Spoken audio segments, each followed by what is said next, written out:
where do you come down on issues, other issues that are crossover voter issues, like immigration reform, for example?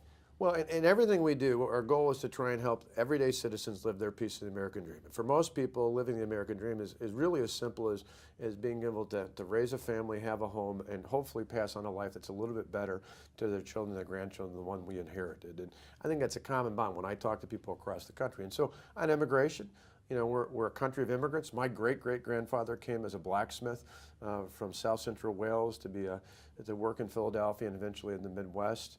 You know, work down the line, you see that his son married, ultimately had a daughter who married my grandfather, who was a machinist for 40 years. And I think about my family, or my parents, my grandparents, I should say, on my mother's side, who were farmers, where my mom didn't have indoor plumbing until she went off to junior high school.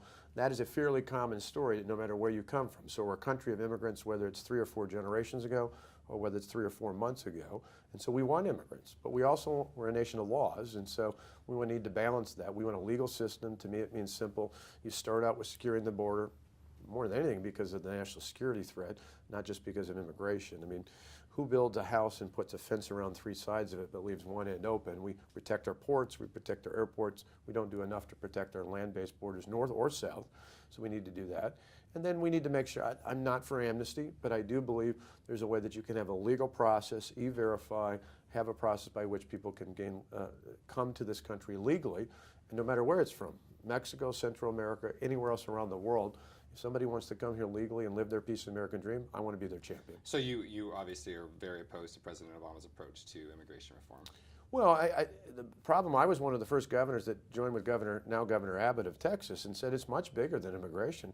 This is a guy who 22 times, at least in the past, said that what he eventually did 2 weeks in past the election in November was something he couldn't do. He said himself, he said he's not the Emperor of the United States, he's the President, he didn't have the legal authority, we have to follow the rule of law. And then he said a couple weeks after the election he was impatient with the Congress, even though his own party had controlled the first 2 years of his tenure. So apparently that was something he couldn't do then, and he did this. I think sadly it's this, you look at the deal with Iran, you look at other things out there, where he's just ignoring the constitutional definitions of the Congress and the President, the different branches out there.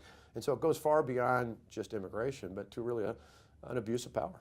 Well, sure. So there seems to be this uncanny or unparalleled disdain between Republicans in Congress and this president, and they don't work together. In Wisconsin, you took very hard stands on a lot of issues that obviously got you national notoriety. How is your relationship with working across the aisle with Democrats? Well, I think working with the legislature in general is a positive one. You know, Democrats will say they obviously vehemently disagree with me on some things, but one of the interesting statistics that you'll rarely hear is in the 4+ years now since I first became governor, more than 97% of the bills I've signed into law had more than just Republican votes. More than 97%. So while there's some just one Democrat or more than one? It depends. I mean, there were some, there were some out there that were brave-hearted that didn't follow the party line. Absolutely, some renegades out there. But I think the perception is that in states like mine and others in the Midwest, where there was a shift in 10, whether it's Michigan with right to work, or it's Ohio with some of the other reforms, or others out there, that somehow it was all done just exclusively on party line votes. Well, some of the big high-profile things were, and that's not uncommon anywhere at any time. But in the end, most of the things that we passed are things that require more than just Republican votes.